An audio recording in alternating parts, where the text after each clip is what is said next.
So she had contact with milk.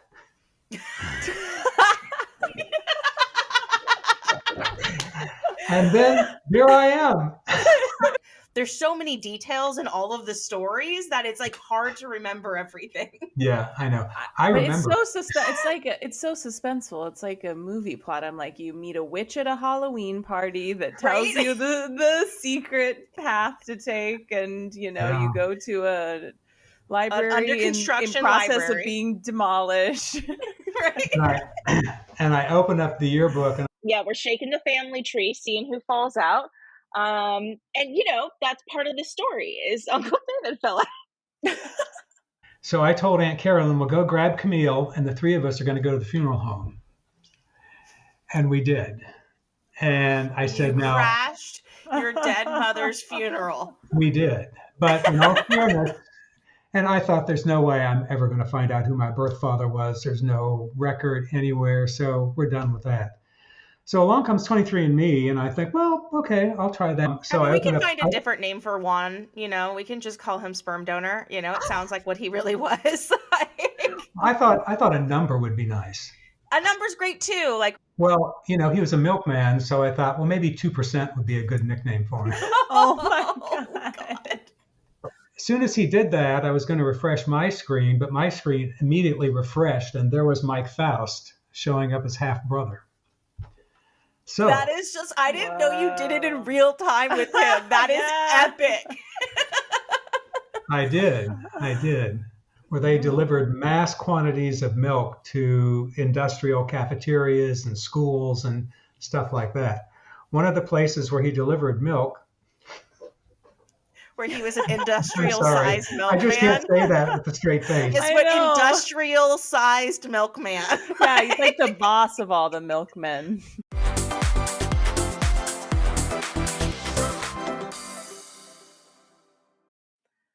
Welcome to the pod, listeners and viewers. This is We're Experts Now, and current amateur, soon to be expert. I'm your co-host, Rebecca. I'm your other host, Jackie, and welcome to another week. You've been amateuring it up lately? Every day is a new adventure in amateur land for me. Okay, we've just passed our spooky season, and the Christmas decorations are coming out. Of course, we all know the Christmas creep is happening. It's creeping closer and closer to Halloween every year. But having just gone through Halloween, and I did a real gamut of parties this year because I'm really just trying to reclaim all the years I didn't do Halloween. And I went to a party dressed as a vampire, if you must know. Although maybe this will tie into my amateur. I was going to talk about, I discovered at this party that there was candy corn, and I tried it and I actually liked it, and I had to take back every bad word I've ever said about candy corn, which makes me feel like, am I losing my, what happened to me philosophically that I love candy corn now? But also I just realized a second thing is that my vampire costume, maybe I already talked about this. I didn't have fangs because it was impossible to use the little putty that they give you. But have you tried candy corn recently? Okay, this is the real issue at hand. I mean, not probably in the last 2 years. No, I don't like it though. I've had candy corn my entire life and never liked it. And I wonder because it's mostly cornstarch or corn syrup, I think. So I'm maybe I'm just a dumb American who's I just want fake sugar. I think that's what you sound like right now, you hater. It was delicious. And they have the chocolate ones now with the little pumpkins. And were you high? Probably a little. Well, a lot of things taste great high. Just I've had a lot of things and been it's like that burrito place on the way home in college, right? Where you're this place is amazing at 3 a.m, but you get the same burrito at 2 p.m. and you're this isn't edible. Do you not have that burrito place? I mean, I guess I would be Chipotle. I always get it. I always get sick. And I go back and I get it again. there was this place that I like lived in Slow, and I lived across a place. I want to say it was like Chili Peppers or something like that. And I swear to God, like drunk, this is the best food you could ever have in like the world. Like it is like grade A drunk food, but like sober, you're like, this is all grease and salt. That's all this is. Which And that it's is like, what you want when you're hungover. You're like, I need some grease, I well, need some no, you salt. don't drink it. You don't eat it hungover. You eat it drunk. Because it Oh, was open. See, it was open till 4 a.m. It was open till 4 a.m. So like you would like bars close at 2, you walk home from the bars. This is on the way home from the bars, and then everyone stops by there, gets their burrito on the way home that you like hopefully don't eat in bed, but you know, maybe you do. but isn't that the best place to eat drunk food? Actually, I have never eaten in my bed. That's insane Oh, to me. I used to eat in my bed, but I was sick for years, so like I kind of did everything in bed for years. But yeah, That's different. I don't like to do anything in my bed. Like I want like now, like it's like I do in hotels My though. I do bed like is just for fucking. Um, my bed is I just for s- sleeping. and I haven't been to my bed in a while, if you know what I mean. My name's Buck, and I like to Party, as the TV edit says. What's your last name is Buck. I know it's not a great character in media to be associated with, but you know, here I am. I am so glad that this is how we've started out the family episode. Is that what we're doing this week? This week we've talked about him before, but this week we are getting the one, the only Uncle David up in this hizzle. Wow, We're family shaking reunion. we're shaking the family tree, seeing who falls out. And you know, that's part of the story is Uncle David fell out.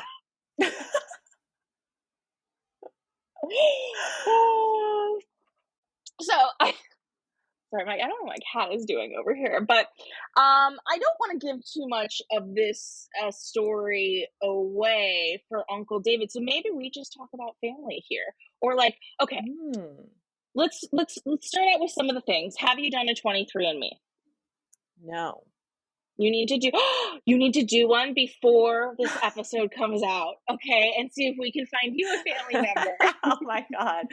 I mean, in some ways I wouldn't be surprised because I come from true blue hillbillies. So, but in another sense, it's like we kind of like knew about them all. There was just a lot of them. There's like, 14 aunts and uncles and But that was the same way for us, Bex. Like we thought we knew everything. We knew there were hillbillies. We joked that we wouldn't be surprised, but then it happened, and we were. I think actually what's surprising for me is that I get along so well with him, and I don't get along. And we've kind of like hinted at this both on like the pod before. You and I are not super close with all of our family members. Like for me, it's like pretty much all of my extended family I don't really like know or talk to. Like some it's on purpose, some is just like I never got to know them, and now it's just like too late, right? I think for you there's like you have a weirder like we both have weird family dynamics is what I'm getting at. I mean, don't I don't think there's any immediate second family for me. Like I don't think either of my parents stepped out in any way, and I don't know. It would be kind of cool, but it would be cool, I think, to find out what relatives I have in other countries because I need some places, some couches to crash on when I'm out Euro tripping. Although it'd probably just be like some like cities in Mexico and maybe Germany might be the coolest, but they'd be very distant and probably dead. So I was gonna try and sign in.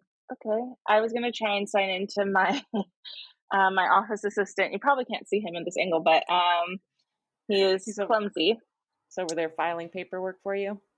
I was gonna try and sign into my 23andMe. So I guess we can come with this story is that I always wanted to know, like, right, like my dad was really into like the history of my family. There is a castle with my last name in Germany. There's only still like a few walls left, but like that we were knights. That's what my last name, I'm sure people have found it already. My last name is Faust, and like it means fist in German. And so there was a Faust castle because we were knights and we defended like royalty, so on and so Mm. forth. Wow, Kung And Fu so, Knights of the Fist. right. And then there's the German play Faustus, which people often Yep. associate with my last name. What's super interesting about that is that I had done ancestry.com, and I had done, this is before the DNA test came back, and you just had to like build the family tree. And I had gotten down to like 14th century Germany of like where my family like came from, because I am a daughter of the American Revolution, which is not really a bragging point anymore, but like we were here very, very Mm. early. Now it's kind of like a racist organization, so I don't know if it's racist, but it's Yeah. like tied to a lot of like kind of cringy, Nationalistic. yeah, like cringy things. But like what I'm saying is that like my family was here for a very long time, so like we didn't know all the roots. So we went back, I looked at that. I took a Roots of Hell class like later on, like a Roots later of on that what? year. Roots of Hell. So it was like a literature class, and it was like you read Dante's Inferno, and you read like, Oh. you know, like all the Egyptian accounts. You read, I don't remember all of them, Gilgamesh, like all of that. So we did Faustus, and she's like presenting on us, my teacher, and she's like, there are two theories of who the German play Faustus was written after, and one theory is an alchemist who worked for the king, and then Johann von Faust was just a made up name. The other theory was there was an alchemist named Johann von Faust in the south of, I think it's like the southwest of Germany, wherever Bavaria is. And that is literally where my family was. We used to have the Von before our names before we came to the US. So it was likely one of my relatives that was made off Von of that. Faust. Wow, blue Von Faust. blood. I know how much that would have been so much cooler if I was Von Faust. Let's be real. Right. But I've always wanted to like know, like, oh, like I just thought it was interesting because my dad was obsessed with it, and like I just thought that like having that history would be a really cool thing. So Yeah. I wanted to know like, oh, what are we? What does it say about us? My mom had always said that we we're like part Native American. Well, we're like 1%, so someone's been lying. Yeah, but it is like an interesting conversation, especially in this country, because we do get so detached from our roots, and like our country sort of becomes our, like nationality takes over ethnicity, and we get really like far can get really far away from family traditions. And I personally, for sure, in my family, like my grandma on my mom's side raising, her my mom and her siblings in this country in the 50s and 60s of America, they didn't teach their children Spanish because they're like, you need to integrate and you need to be immersed in English and only speak English and escape racism in the 60s. And so like my mom didn't learn Spanish until later in life. I barely, have a grasp of any kind of Spanish at this point in my life. So like it's like what really is kind of my heritage. And I think on my dad's side as well, like, we're German, but what does that really mean? Like we're, totally divorced from that as Americans. Yeah, I think it's at like 100% true. I think a lot of people, you mentioned that on like an earlier episode, like the mixing pod of like, how that was like assimilating people's culture to the US culture. And there's a lot of, I don't know, I think there's good things about assimilating to a culture. And when people decide to do that, right, I think there's also bad things about it. Same thing as if you decide not to assimilate to the culture, right? Like then you're always on the outside, and that's not like beneficial to your ability to work within society, right? So like it's really like I have no kind of decision on what's best there, but I think the loss of culture is what is really sad, right? Like even if you decide to assimilate, you should never have to lose it or like hide it, or like you should have been taught Spanish, like, right? Like you should have like been like grown up with that, like having that heritage, because there's nothing wrong with having with both, right? At least in my Yeah, opinion. Like great at this point. right? Like so I think yeah, and so when I did it, that was like part of what I wanted to do. And actually this is really funny because I just looked at I can't get on the 23andMe one because I always forget what email I've used, but I also did Ancestry.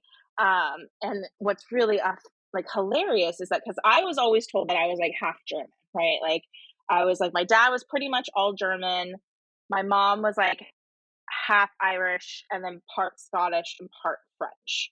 And that was like kind of like what I was told. So that would make me like half German, a quarter Irish, and then the last quarter is like French, Scottish, and the Native American, which never makes sense in there. Well, they update their estimates all the time, because their estimate of where your lineage is from is based off the database, the data set that they have, right? So like they're saying that like most people with this DNA is from Germany, right? Like there could be other ways of getting around that. So they update it all the time. So theirs is much more descriptive now on ancestry.com. So it says I'm 43% Scottish. So that's way different. I'm 20% like Northwestern Europe. So that's probably my German and my French in there. I got 20% Swedish and Denmark, which makes no sense. But that's probably the German, my guess would be, like, right? Like those places were pretty close to each other. I got 3% Welsh, 2% German, and then I still got that 1% Native American. So wow. I mean, yeah, you're almost as much Native American as German. Look at that. Yeah. I mean, yeah. So like it's I do think it's funny. And what I was originally like, what I thought was cool, because when you first did 23andMe and all this stuff, you didn't have the ability to find other people. Like you could just see, you were just like got those percentages, and it would tell you like kind of like where your people came from, and like it would tell you like a little story. And then like it was a function that they like made available, and then you had to opt into it. So when I opted into it, my mom has a sibling, or maybe multiple. I'm not going to like drag my mom's name through the mud here, but like we know that there's siblings that like we're like she's not in contact with, and so I was like, oh, that would be cool if we can meet them. And then we met Uncle David. I can like we'll let David explore that whole story, but we're talking family secrets this episode. Like, do I know any family secrets? Kind of. I think my grandpa might have been in the Mexican mafia, but you know, speculative. Do we know what he was doing? No, but there was also like it was back in the day when you could pick up a house phone and hear the person on the other house party phone. Line? Yeah, no, it's party line. No, party line is different. No, that's what they're called. Like that's like when you like all the houses on a street, it's called a party line. Yeah, no, this was not a party line. This was like within our house. We had you know, an upstairs phone, a downstairs phone. So I like picked up the upstairs phone, and I overheard a little conversation about, you know, him potentially being in the Mexican mafia, and that like he had died, I think of lung cancer, which is how the like kind of wives' tale legend goes. If you rat on someone, that's how you die. Is you get lung cancer. And I'm like, that's like a very interesting little myth, but I don't, yeah, I guess if there's more family secrets, you know, they didn't give any to the youngest child. I bet my sister knows. I bet if there's family secrets, my sister knows, because she's the oldest, and the oldest knows everything. So I got the one that was a secret to me, but like I guess it wasn't really a secret, but like no one had told me, was like after my dad died, I was on his, like anyone who would write him in the will, it goes to his children, or like whoever was in his will, right? So like there was times that like after my dad died that people would die who had written my dad into the will, and so I would inherit. And so at one point I inherited money from this like, he was like Eldon, like this guy, and I was like, I have no idea who the fuck this is. And that's when I found out about the uncle that worked on the Manhattan Project, because he was from New Mexico, and I started like being like, that's kind of weird, like I never knew about this person. I started poking around, and that's when I found out, and then like doing a lot more research, it was confirmed. But there was that one. And then I mean, yeah, I got a lot of family secrets. I'm not gonna do that to my family right now. This is not the tell-all breaking news episode. That's on Reddit. Ask me, and no, I'm just kidding. But I wonder what it's like to find out that you're the long lost family member, right? Because like I wonder like how much awareness that person then has of like whether it's a total surprise and they're like, oh, this is kind of like maybe traumatic, and like reorganizing my family tree in my mind, and like kind of changing how you feel as like the sort of Sophie's Choice child, you know? And yeah. Okay. Golden did not like that. He knocked something over and it scared himself.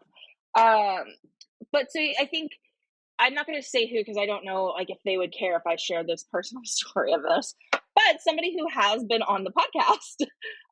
So we're at like 40 something episodes, so good luck figuring it out. But they were adopted, and they like at some point in time, I think in their teenage years or something, found out who the birth parents were. And like the mom was really young, and like they thought it was the dad, and he had met this person, and I can't remember if they were really in the life with the dad or not, but like that was like what everyone believed for a really long time. And then he did 23andMe to again find out what the heritage is, right? Like, and then at one point someone popped up as a grandma, and like it wasn't any of like the birth parents' relatives, and it was they had a different biological dad than they originally had thought was their biological dad.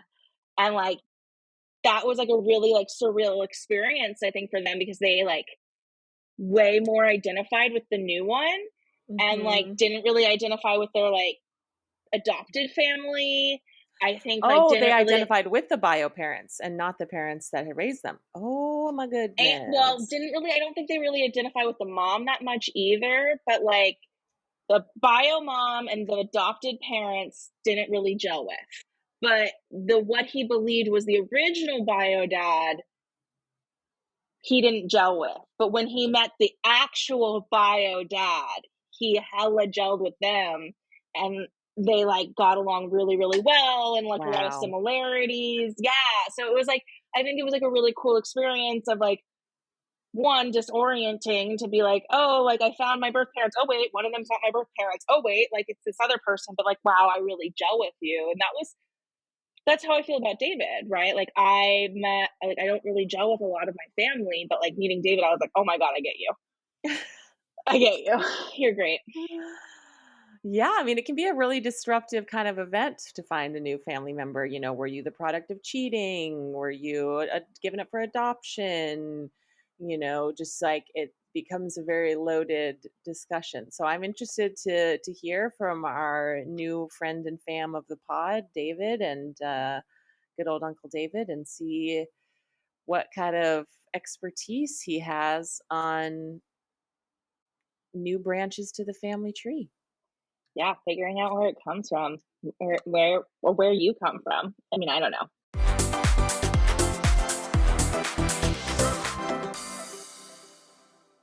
Welcome back, everyone, for your final episode where we're focusing on family. Wow, that was really hard for me to say, but I got it all out. We just said a lot of F alliterations, and so now my tongue is tied. So we are back from the break. We have as I like to refer to, my new Uncle David. I like to really say that he is new because no one has still given me an uncle shower. Everyone else gets baby showers. I haven't gotten a single uncle shower. Rebecca, take note. Wow, I'm slacking. Uncle David, why don't you tell us how you found yourself in the family, right? Maybe that's where we start. And hello.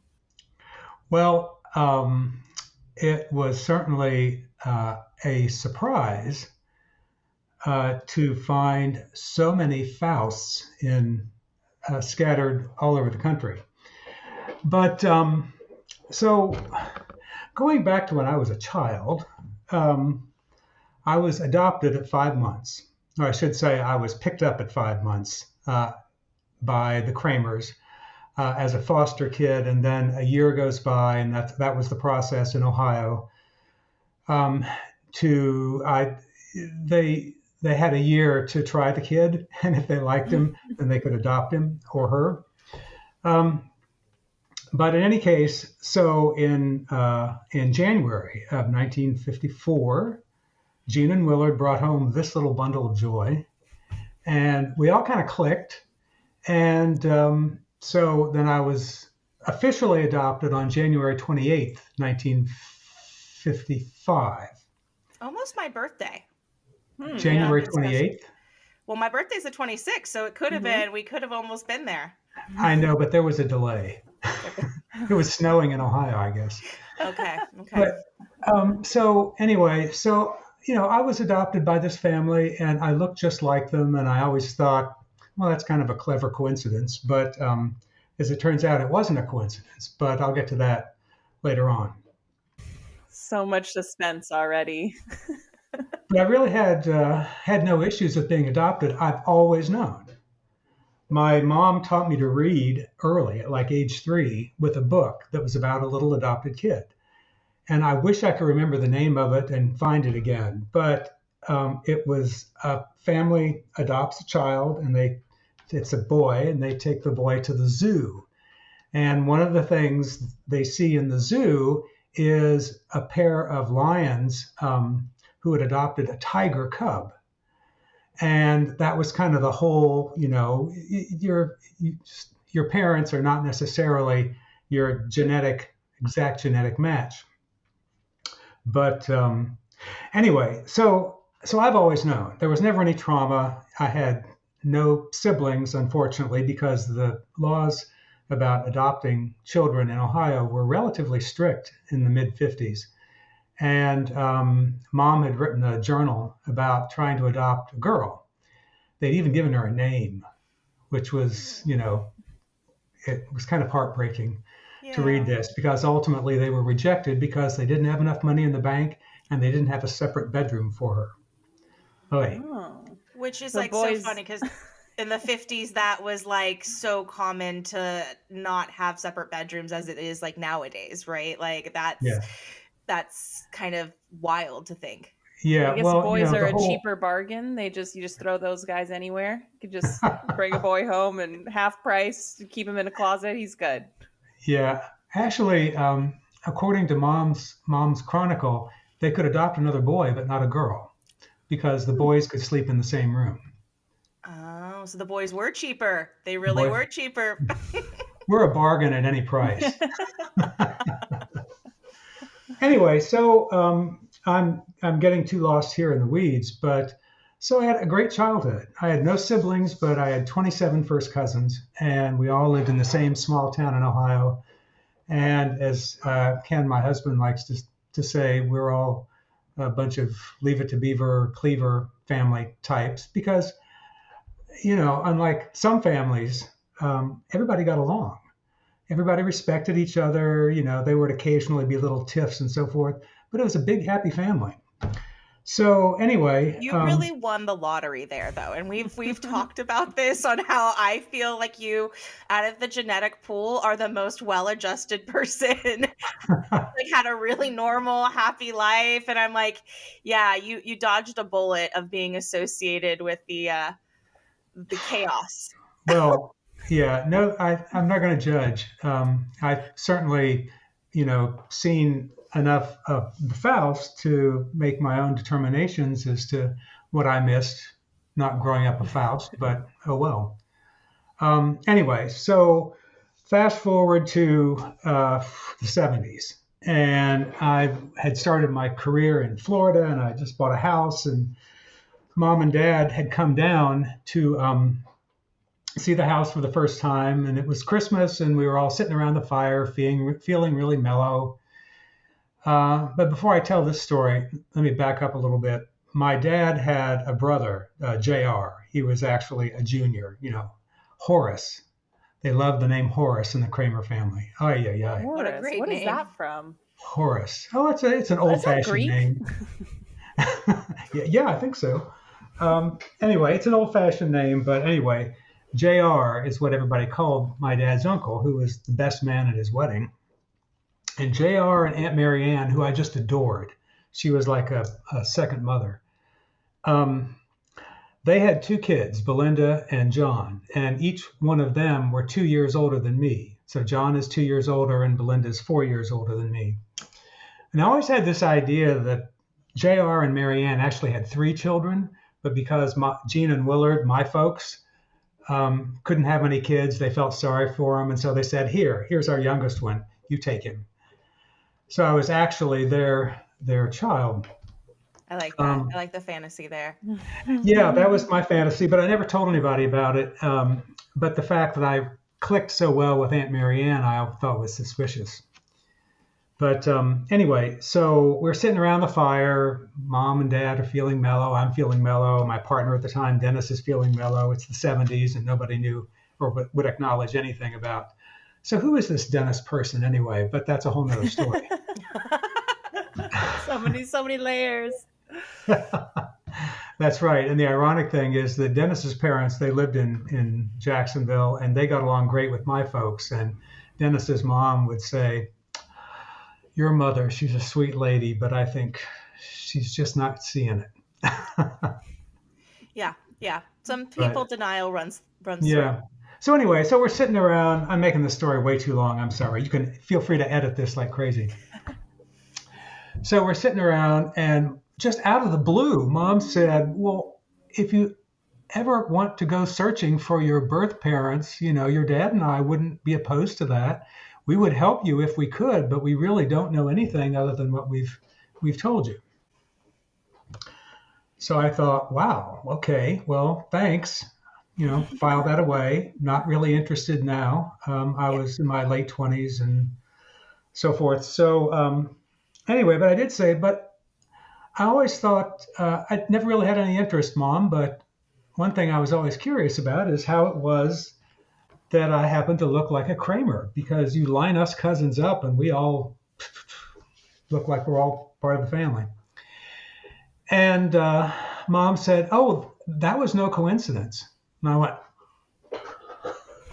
now they're going to tell me. Wait, you're what? actually J.R. and Marianne's youngest. No, afraid not. Mom said that when they went to adopt, that they took a picture of my cousin John at age 6 months. And they said, all other things being equal, we thought it would be easier if the child we adopted looked like cousin John, because cousin John was representative of what other people looked like in the family. So she told me that, and I thought, oh, hell. You also just got picked off of like aesthetics. Like they were like, this kid looks like he fits. Yeah, it's like when you order a knockoff of something, on wish.com. Right. You're the knockoff Gucci. I want something that looks just like this. So anyway, so my point of that very long story is that I kind of got their permission to go forward, which I figured I probably had anyway, but never really had any interest. And I didn't have any interest for years and years and years. And then finally, it occurred to me that, well, I'm now, 50 something. And if I don't start looking for the birth parents, they're going to be dead. So we went to a Halloween party one time, and there was a woman at the party who was dressed up as a witch, and she had this mole on her nose that kept going back and forth. It was disconcerting. It was a fake mole that was part of her costume. So anyway, she and I got to talking, and somehow the subject, well, when you meet somebody, I always like to ask easy questions that are non-threatening, like, oh, so where are you from, and how long have you lived here, and stuff like that. What's your social security number? Yeah, same here. Yeah, right. And your mother's maiden name, and et cetera. That might actually have helped you in this case. And the first street you lived on. Well, as it turned out, she was born in the same hospital I was in Dayton. She was born a year before me. She was adopted as an infant through the same county agency, and she had discovered who her birth parents were. She had the whole process down. Now, mind you, this was in the 90s. So it was kind of pre-internet explosion and being able to Google a lot of stuff. Mm-hmm. So she kind of, she gave me a process to follow to try to find who your birth parents were, and the mother is the easier one because it's generally recorded. Yeah. But when you, as part of the adoption process, they archive where they put into a vault your original birth certificate. And you need a court order generally to get to it because they alter your birth certificate with your adoptive parents' names. Interesting. So that was my first step, was to, get a hold of the attorney in Columbus that would help with a court order to release the birth certificate, so I could at least find out her name and where she was, and things kind of flow from there. And so I looked to see who was in the state attorney's office, and lo and behold, there was a high school friend of mine. Okay. So I called him up and I said, I want to talk to you about, the process to get a court order to unseal my original birth certificate. And he said, well, what year were you born? I could hear this old-fashioned computer keyboard going in the back. And he said, and you were born where? Miami Valley Hospital. He said, okay, you want me to email it to you? Because email was new. Or do you want the actual? You in. Yeah. So you knew your mom then Huh? way before. You knew who your mom was way before. Yes. Yeah. And that, so I knew who she was. And I knew that she was from Richmond, Indiana.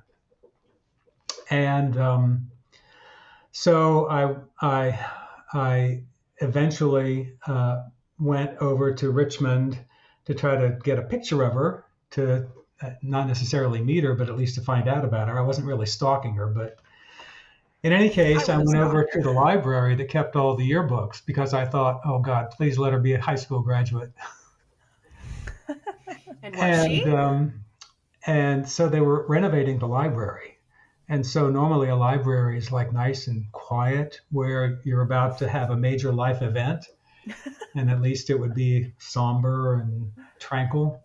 Oh no, there were jackhammers and hammers going and everything.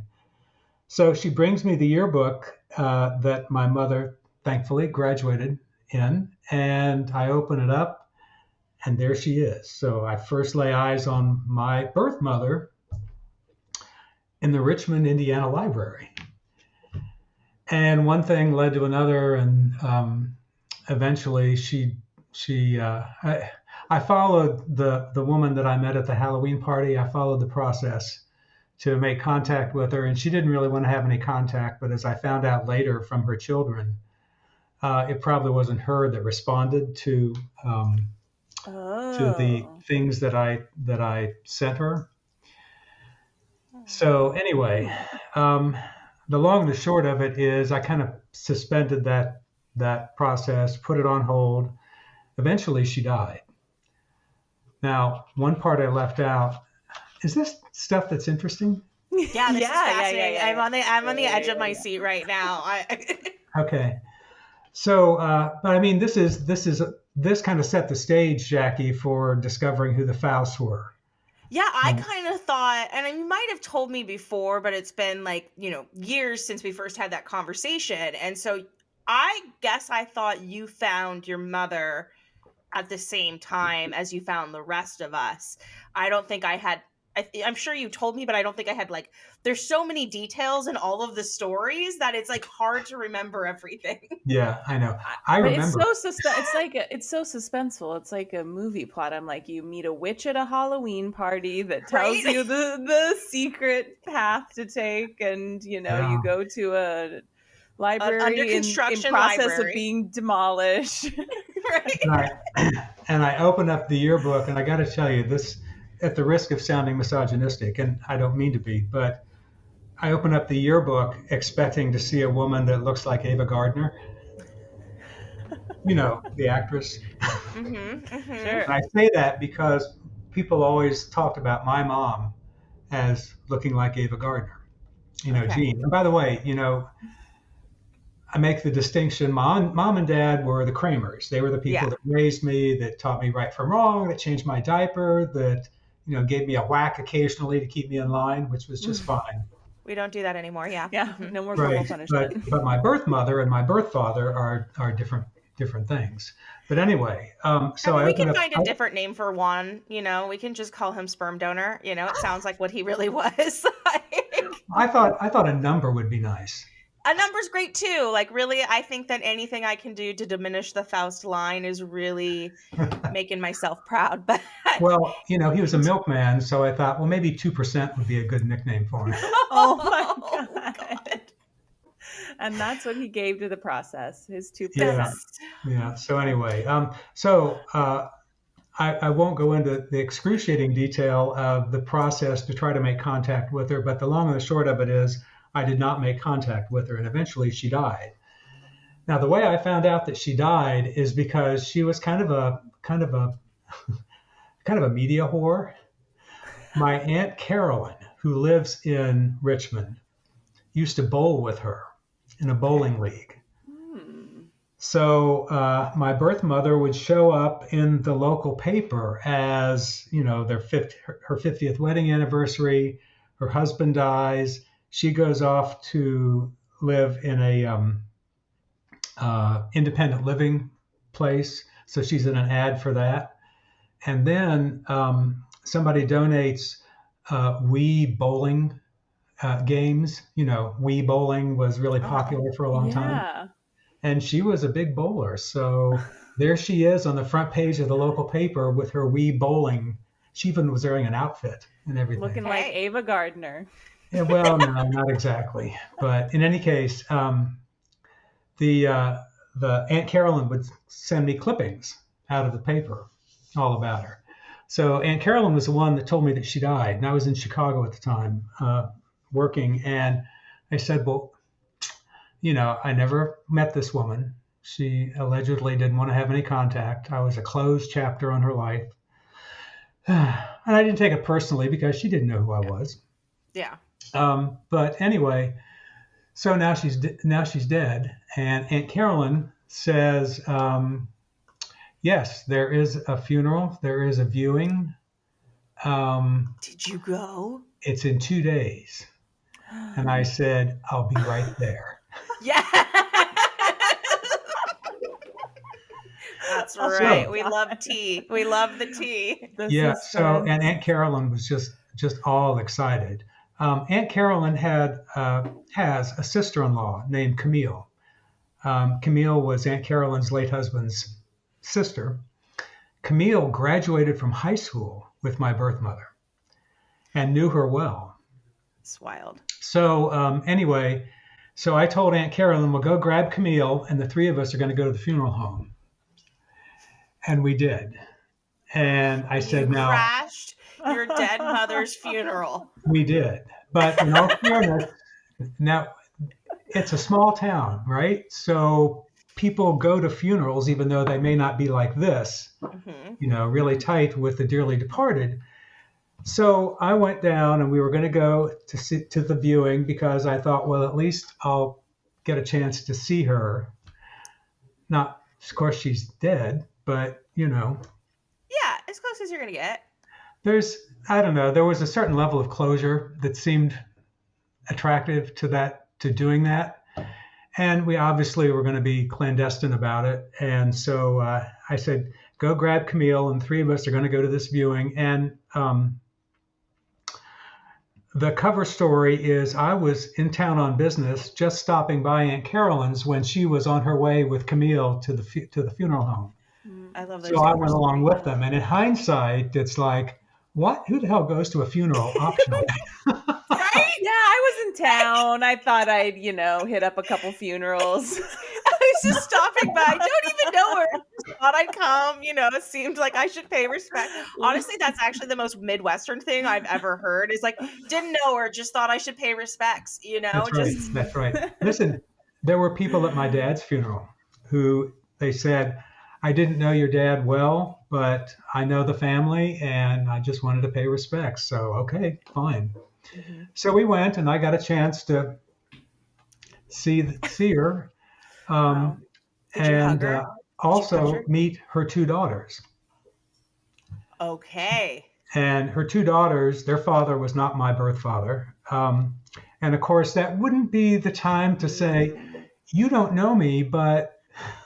Yeah, but it would have made it so interesting. Oh, God. You should have done it. You should have done it. Just mic drop at the funeral. if it had been the Faust, it would have been interesting. In the Oh, it case would have of been this so good. family, they're a little more fragile. So Okay. I think it would have upset them. Anyway, I met them. They were very nice, and both of them looked at me, and maybe it was just me, but I swear they kind of looked at me like sort of scrutinized Know me. you? Yeah. How do Yeah, we know but you? You look so familiar, like our yeah, mother. have we met?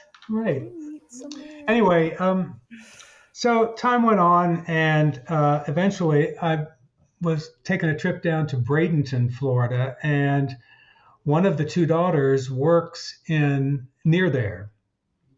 And enough time had passed to where I thought, I'm going to approach them and see if they have any interest in connecting, and maybe they're interested in this whole story. So I did. And I called up where I knew she had last worked. And I thought, I don't know what I'm going to say, but I don't want to talk to her about this over the phone. I'm just going to find out if she's there, if she's still there. And if she is, maybe I'll stop by and see her.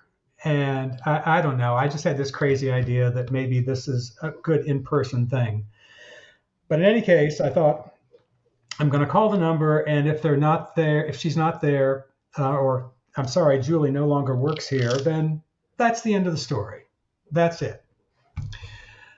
So I was going to call up and ask for Julie. And so I called up, and because I thought I'll just stop by on my way down to Bradenton. And so I called up, and I was all set to ask for Julie. And they answer, hello, so-and-so, Julie speaking. Okay, think fast.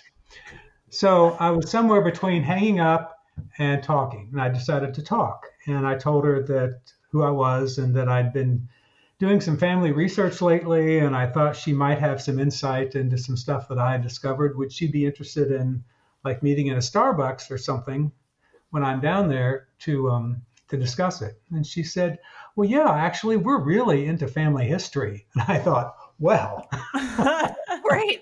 Perfect. there's a missing chapter here. Well, actually, she said, is there anything you can email me to give me a clue as to what it is we're going to be discussing? And I thought, sure. So I just took the whole package of all the correspondence and my research, my original birth certificate copy and so forth, packaged it all up and emailed it to her. And about 15 minutes later, I got a message, OMG. Yeah. Yeah. And so, she and her older sister, Becky, immediately were fascinated by it. So she said, yeah, I'd be glad to meet you at a Starbucks. So we did. And she brought her daughter, Amanda, who, ironically, Jackie, Amanda and I share about the same amount of DNA as you and I. Oh, how funny. So, and she's not as good as me, right? No. Thank you. That was the right answer.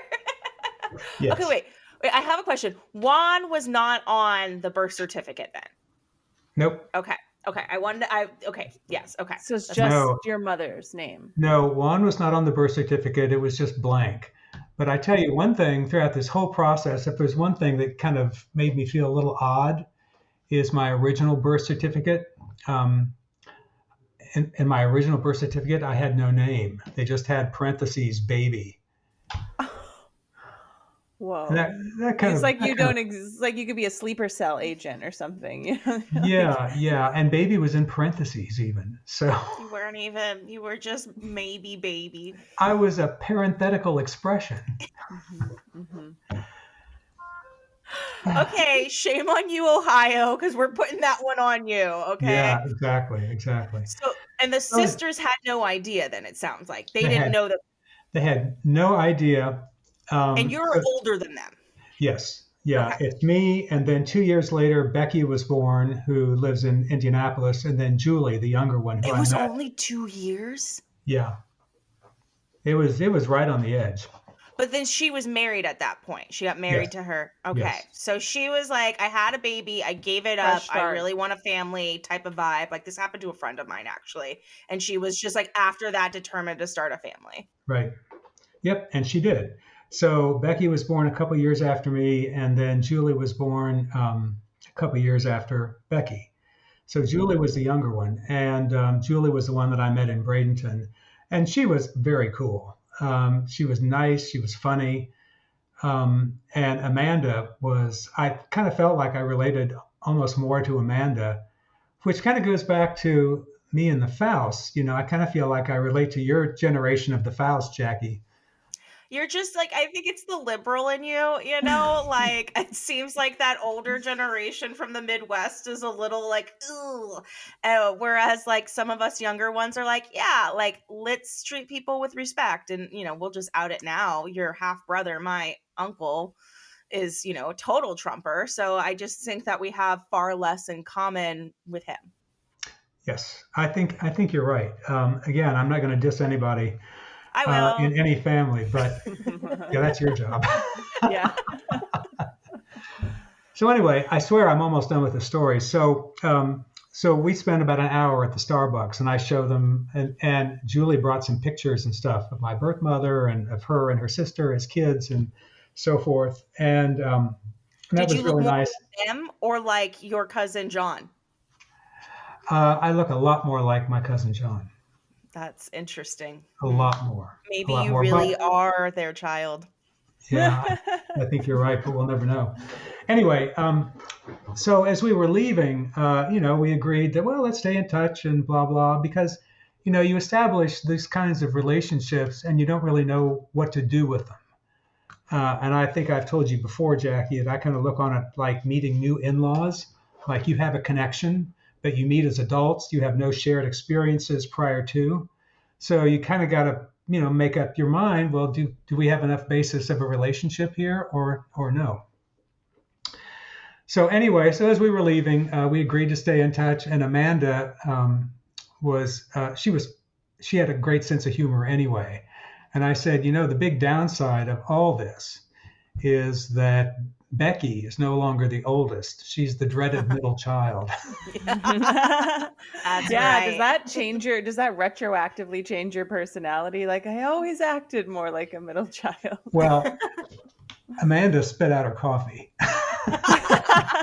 And she said, that explains everything.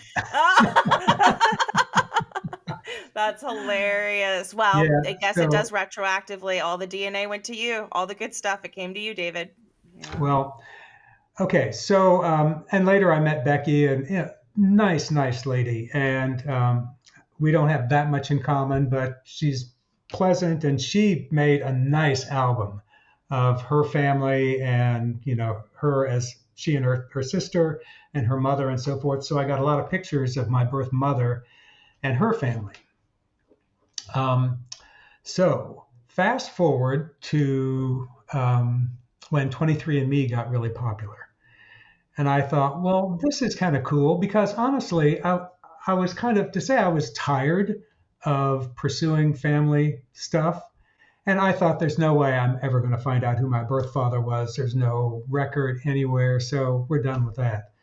So along comes 23andMe, and I think, well, okay, I'll try that and see. And I look at the DNA relatives, and I don't see anybody that looks, really close. Nobody had 25 or 50% shared DNA.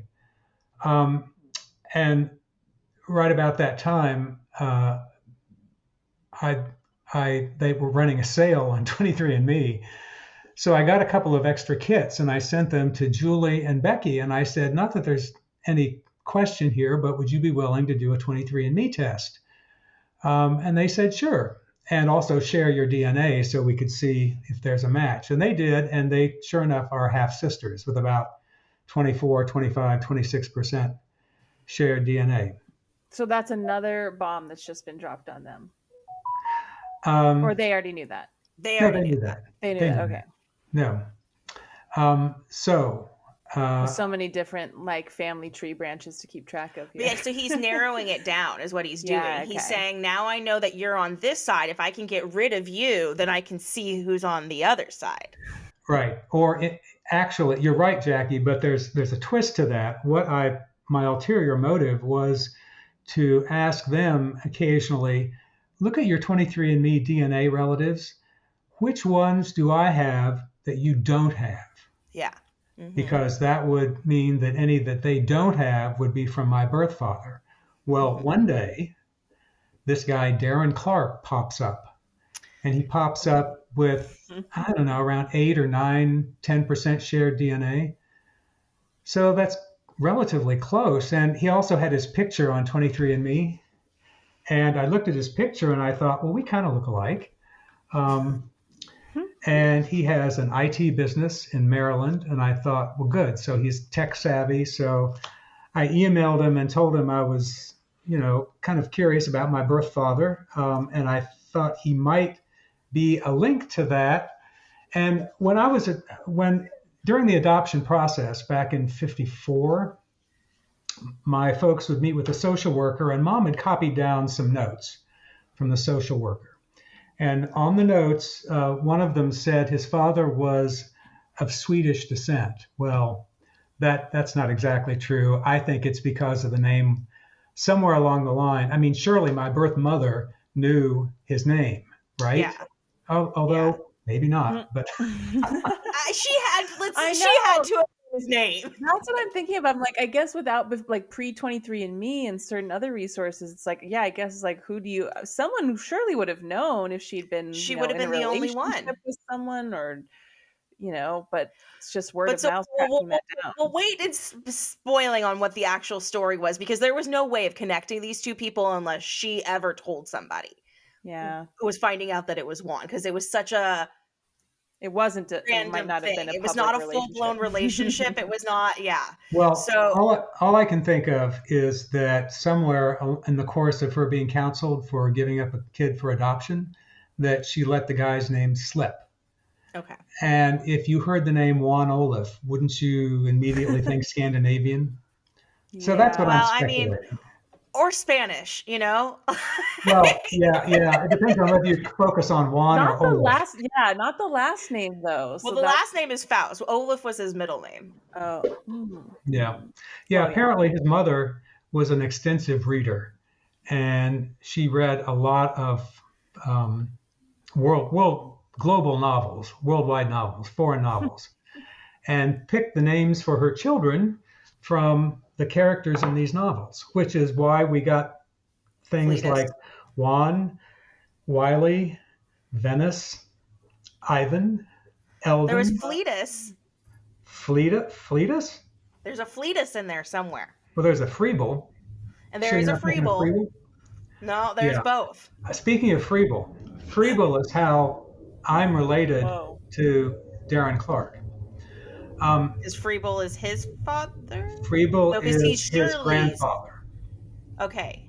Yeah, I'll explain that in a minute. But anyway, so Darren Clark has a website. He's got a business, and so I emailed him and said, could we talk in real time, because I want to let you know what I'm doing and what I'm asking. And sure. So we talked on the phone, and I said we could kind of cut to the chase here, because one of the things that my mom had written down in her notes was that my birth father was of Swedish descent, and he was a milkman. Do you have any relatives who are a milkman? And he said, oh yeah, that would be my Uncle Juan. I didn't know you had the milkman detail. I was like, he must have just been like, oh, there's 14 uncles. How am I ever going to know? Right? Like it could be anyone. But with the milkman, holy moly. Yes. The milkman was the key. And so all I could think of was Yahtzee. But not like, because Lori, my cousin, and then Mike and I all eventually got on there. And I found out about you not long after Mike found out, I feel like. So did Darren tell Mike and the other two to get on there, or did anybody know? To get on there where? You mean on 23andMe? To get onto 23andMe? Like, so he just Mike was already on. Okay. And I can't remember exactly how I got connected to you. I found you myself because I was looking for my mom's brother. And then I found you, and I was like, I called my mom and I was like, Mom, I found your brother finally, because I saw it said half uncle, or like it said like uncle, or it just showed me something that I was like, oh my God, Mom, it's your brother. And then I clicked on it, And then it was like, it was said you were related to Mike. And I was like, not your brother, Mom. It's Dad's brother. We didn't know we were missing. Well, so when I talked to Darren, and he said, well, of the 3 children of Juan and Bobby, one of them is still living, and he's in Kissimmee, and his name is Mike. So I can give him a call if you like and tell him that we talked and see if he wants to pursue this. And I said, yeah, that'd be great. So he did. And about a day later, I had a voicemail from Mike, and it was really halting, and you could tell he was very nervous and so forth. So I called him back, and we talked a little bit, and I explained why I thought there might be a connection here. And I said, but we could really confirm it if you'd be willing to do a 23andMe test. I'd be glad to send you a kit and so forth. And he said, oh, I've already done that. And I said, oh, really? Okay. And I was like here sitting at my computer, and I said, well, go to your computer and bring up your 23andMe, and click here, click there, and share your DNA. And he was willing to do that. I didn't twist his arm or anything. So as soon as he did that, I was going to refresh my screen, but my screen immediately refreshed, and there was Mike Faust showing up as half brother. So that is just, I didn't know you did it in real time with him. That is epic. I did. So what did he say? Huh? What did he say? He was beside himself because I think he thought that I was a replacement another for my version dad. of your dad, Jackie. Yeah. And as he discovered, we're dramatically different people. But I also think out of all of them, you would have got along best with him. Like, you both were very intellectual and both very thoughtful and charismatic people. Like, the charisma, and that's what my mom was saying. She was like, he has that Faust charisma of just walking into a room and getting people engaged, which was like, my dad did that as well. Of like, it's a very, Sean has it as well. I have it, just to, you have it. But like, there is, I think a level of that. I don't think Mike has that, but I think, that's, yeah, I think you're right. I think that's where it comes from, because my birth mother's family, they're nice, but they're very shy, retiring. They're not conversationalists. Mm-hmm. And so I think that's where it came from. But so, I went to see Mike a couple of times in Kissimmee. I established this email relationship with Molly, his oldest daughter, and really connected with her, I think, better than others. And then, Jackie, you and I connected, and you came to Atlanta on business, and we met for lunch. And in 15 minutes, we were finishing each other's sentences. I will never forget that. And it was interesting because you and I connected. When you and I first connected, and I found out about that was weeks before my boyfriend and that I was living with and I broke up. And I went through this like horrible like months where I was like, oh, I had wanted to get to know you, and then I just kind of like that got put on hold as I got my life back together. And then when I went, I remember being like more nervous than I've ever been for like a first date, because I was like, what do you do? Do you hug? Do you shake hands? Do you say hi, uncle? Like, what is, there's no, playbook for like how those interactions are supposed to go. And then you're like, well, if I don't like you, do I just bail? Like, I don't owe you anything. Like, you go through all those like thought processes. And my mom, of course, is like, you're meeting somebody off the internet. Like, make sure he doesn't kidnap you. I'm like, I'm pretty sure he's not going to kidnap me. But well, you were right. Although, as I recall, when we met in the lobby of the hotel, and then we were going to walk down to have lunch, and I left something in the truck. And I thought, oh, good, she gets to see that I have a truck. Somehow that's important. Because that's so cute. Whereas my mom would have been like, he's immediately kidnapping you. He's taking you to a car in a parking lot. And I just walked down, and I'm like, this is good. Oh, I know. So much storage space in here. About 5'7", would you say, of storage? Yeah. So anyway, that started meeting several. So Molly and I had a lot of back and forth email where she told me a lot about the Fausts and some of the skeletons and so forth. And that wasn't really what I was looking for. I honestly, the way I approached this whole thing was it's almost an academic matter. It's like I'm just curious. See, I'm more like morbid fascination. I'm like, I would like to watch this train crash.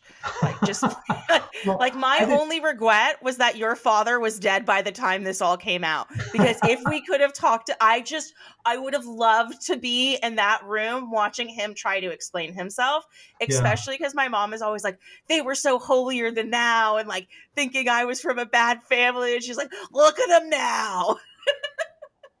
Well, as you know, the people that protest the loudest are usually the ones with the biggest skeletons in their closet. And so now let us reveal when the happening was, because I think this is like, the cherry on top, speaking of the greatness of Juan Olaf, was that my grandmother, not your mother, was 8.5 months pregnant, and you take it from here. So I was born August 14th, 1953. Your dad was born December 26th, 1952. So do the math. And they were at wasn't it a Christmas party? I think that may have been my speculation, and you took that as a fact. Because it's juicy, and I like it. Yeah, I mean, it fits in with all the rest of the theme of everything you've said so far. Yeah, it was the season, so, who knows? Yeah. So, and all this took place. They worked together, right? Sorry? They worked together, though, right? So your grandfather, my birth father, was a commercial milk route salesman, is what they were called, where they delivered mass quantities of milk to industrial cafeterias and schools and stuff like that. One of the places where he delivered milk, where he was an industrial-sized milkman. I just can't say that with a straight face. It's what industrial-sized milkman. Yeah, he's like the boss of all the milkmen. Yeah, so one of the places where he delivered was to the Perfect Circle Piston Ring Company in Richmond, Indiana. This is where my birth mother worked, in the cafeteria. So she had contact with milk.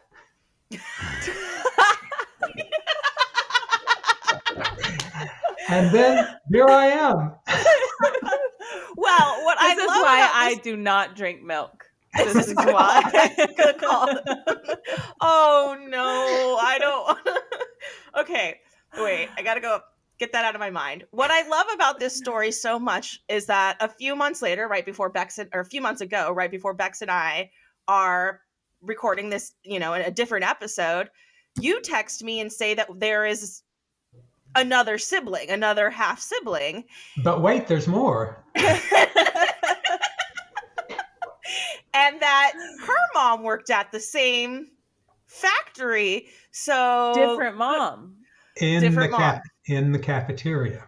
So good old, industrial milkman Juan Olaf was really getting around that Perfect Circle piston factory, if you hear what I'm, getting at here. It was a perfect circle, and it was definitely a piston factory. Oh, God. Yeah. Well, so that was yes. And by the way, I just she pinged me today. She I haven't heard from her since before the holidays, so I'll touch base with her in the next day or two. But yeah, when she came out of nowhere, I actually heard about her through an old high school friend of mine who's a mutual friend, a friend of hers, a woman named Karen in Ohio. And Karen said, a friend of mine thinks that she may have something in common with you. Would you be willing to talk to her? You're like, oh, she was adopted too? Totally happy to talk to her about it. She's like, support no, group. Literally genetically in common. Yeah, so anyway, so then we connected and you met her, Jackie. I did meet her. She's very nice. Very nice. quite like her. She has quite a story to tell too, and that's not our story to tell, but yes, that is. I was actually texting with her the other day as well, and she's working on a memoir, so I think we'll all get to Wow. read that one day. And Right. Yeah. you know, Yeah. it's So, so when I connected with Mike, I connected with you, and then your brother Sean and I had a lot of email exchanges. And I'm glad I started my first email with, Dear Sean, just to let you know up front, I'm not looking for a kidney. okay. You know That what he was said, the exact right move to send to Sean. but you know what he says about me now that after you made me like, next in line executor of your will. Now he's like, are you just going to try and make it into Lisa's too? You just trying to make it into more wills, Jackie? I was like, you know what? Get what I can. Get what I can. Yeah. Why not? Why not? Okay. So meanwhile, I was about to meet Molly, and I was excited because I think she's smart and funny, and we had a really good email dialogue for months. And she was visiting Kissimmee, and I was in Tampa, and I said, I'm going to drive up and, we'll go out to dinner or something. And so I'm driving up, and I got caught in traffic, and it was a mess. And I'm sitting at a light here with a cross street, and their house is right over there. And the phone rings, and it's Molly, and she says, I've got COVID. No, twist. I've been waiting for years to meet you, and you've got fucking COVID. And you're across the street. You're like, can you at least just come outside and wave? Yeah, open your window. We could just do this drive-by. Yeah. So anyway. So have you ever met Molly? Yeah. Okay. And actually, what we did was, actually, she didn't have COVID. Her mother had COVID at the time, but they had all been around him and so forth. So I was there. I said, well, let's just go sit outside. And we ordered a pizza, and I met her husband as well, and Caroline, her sister, who I'd never met before. And their mother was sick. She was inside, and she was resting comfortably. And Mike kept wandering around, but we were outside and never got it back then. So, but no, we stay in touch. I didn't realize that Cindy was dead by the time you found them either, which again, I don't think you missed out on anything. I think really, you could have not known about the Faux altogether and not missed out on much besides me. Besides you, you're worth it. Yes, thank you. Okay. Any questions you have, Bex? Wow, I think we got the, best blueprint for how to find a lost family member. You probably not going to find the one you think, or you could find the one you think you're going to find, but you're going to find more. You find more. You never know what you're going to find is really the moral of the story. Yeah, now I'm like, do I go get out on 23andMe right now? Am I going to find I don't know. I'm trying to get off it. I feel like I lucked out with David. Lisa's lovely. It's only downhill from here. Like anyone is not going to live up to the expectations. We get out now. We've done good. But see, it's so philosophical because it's like whether you find the information or not, the truth is out there. Like the reality is what it is. And it's kind of crazy that so much of it can be obscured or lost or. Yeah. Well, and also I think the big question is, what do you do with the information that you get? And I think that I'm glad I kind of took the cautious, conservative approach to kind of, ping people gracefully and not have any expectations. And I'm not looking for another family. Well, I think it's also a good point of like, appreciate what you have. You never know what you can learn from the ones that you got, right? You don't always have to find family out there. Sometimes it's good for a laugh and a lesson learned, and sometimes you get lovely people, but sometimes you just got to find it at home. Yeah, but sometimes you get Yahtzee, like with you, my dear. Mm-hmm. And it's nice to know where some of these things come from. I mean, clearly the Faux are horny little devils. Mm-hmm. And it's sort of like, oh, that's where it comes from. Well, I have some other theories on that one too, but well, okay. Thank you Yes. so much for joining us. This was I was on the edge of my seat, and I feel like I've already been told all of this story before, but just not maybe in like the succinct chronological order. So that was fascinating.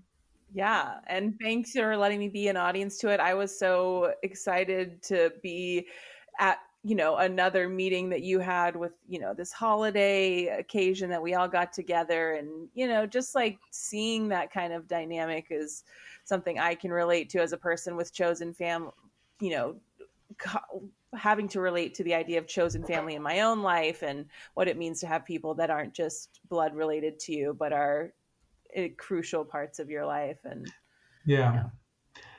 Well, good. Well, it was nice to meet you too. And because you and Jackie are close friends, can I adopt you? Yeah, I'm like, whose will do I make it in? So then I go into Jackie's will, and then you are in my will. Yeah. But we Okay, will so be out to Trickle visit down. soon. Now that you have a fabulous house in Palm Springs, which is Bex's favorite spot, we'll definitely be to visit. Yeah. Well, good. Well, one thing that I'm really grateful for is to be able to see a new type of connection, because I'm sure from being adopted and being well adjusted and adopted, and believe me, there's a lot of people that aren't. I mean, I've gotten on adoption Facebook groups, and there are some people that it's pathetic how upset they are that they found out they were adopted late in life, which is kind of, many people's stories.